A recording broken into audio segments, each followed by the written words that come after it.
$3 billion. That's what OpenAI agreed to pay for Windsurf, the hottest AI coding startup on the planet. The deal was done. Contracts were signed. And then in 72 hours, it all collapsed. Microsoft's $13 billion investment in OpenAI came with a clause nobody talked about publicly. A clause that gave Microsoft rights to everything OpenAI creates, including everything OpenAI acquires.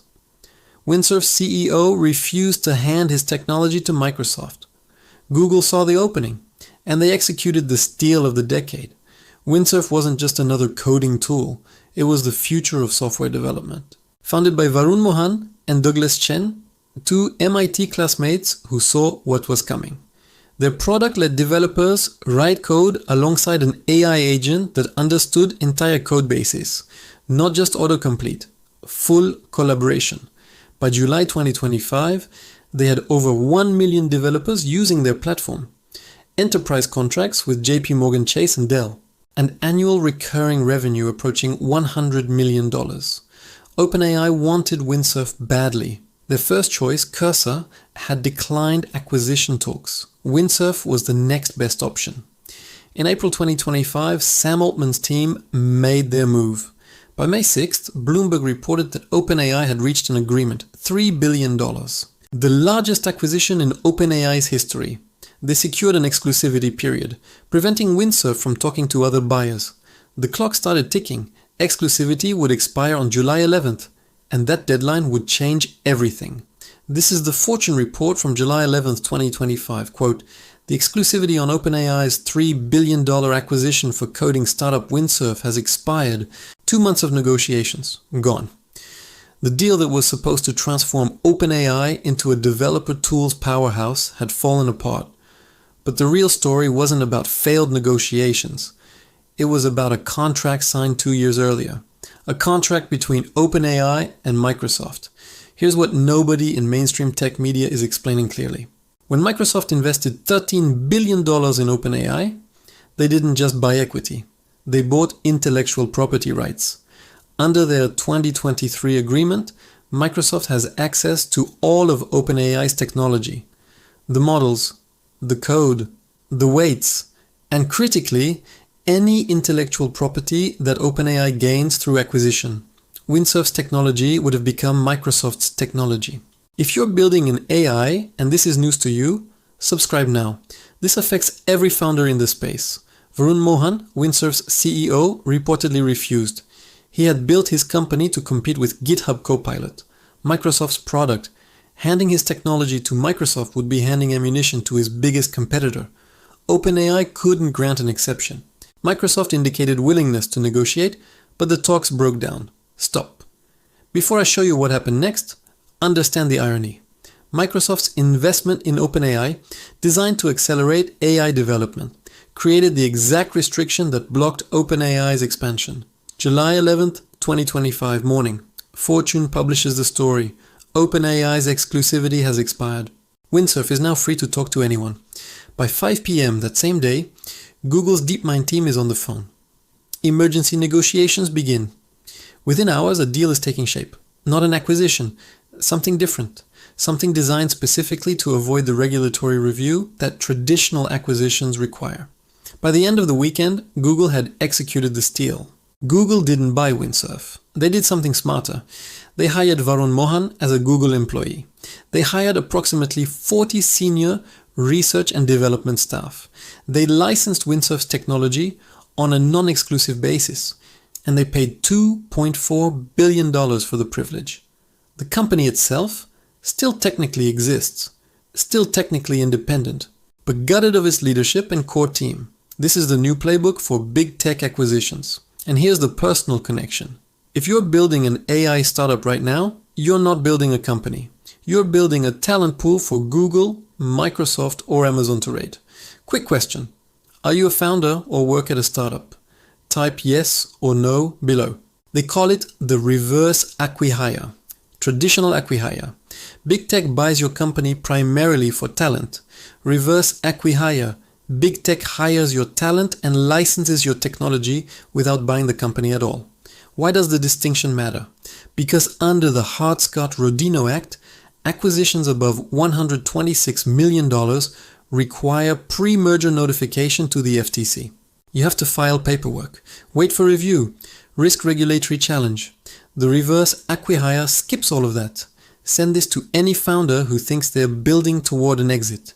Here's why it works legally. The Hart-Scott-Rodino Act requires notification when acquiring voting securities, assets, or non-corporate interests. But hiring employees isn't acquiring assets. Licensing technology isn't acquiring assets. The company remains independent on paper. No merger, no acquisition, no FTC filing required. Google pays billions, gets the talent and technology they wanted, and regulators have no automatic trigger to review the deal. It's not illegal, it's just brilliant regulatory arbitrage. And Windsurf wasn't the first. August 2024, Google pays $2.7 billion for Character.AI.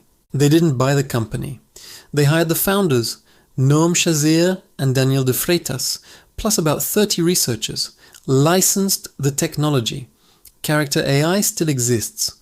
March 2024, Microsoft pays $650 million for Inflection AI, hired CEO Mustafa Suleyman, hired 70 employees, licensed the models.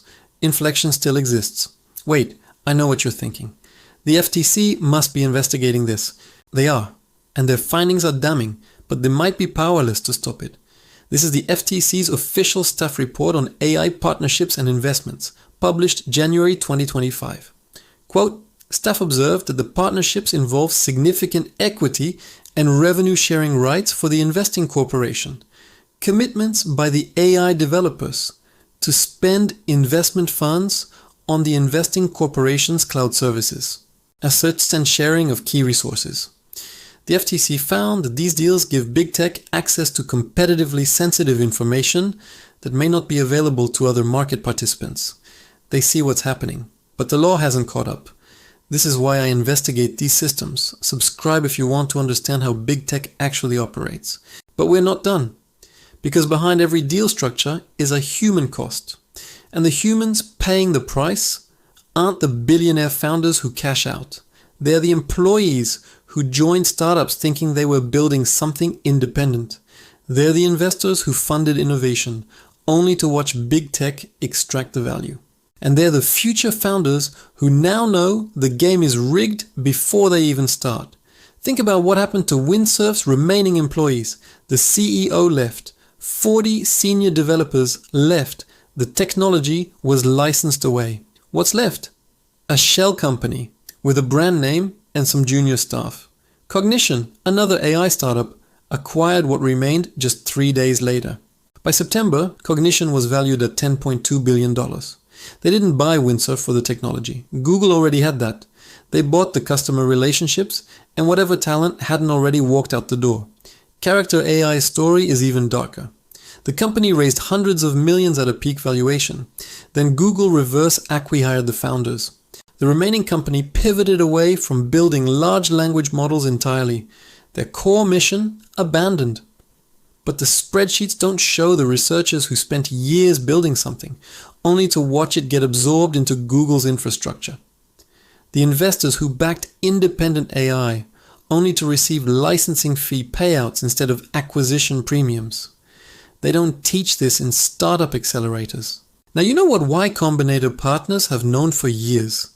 Have you ever worked at a company that got acquired or acquihired? Share your experience below. And here's the part about the future. Because I saved the most alarming evidence for last.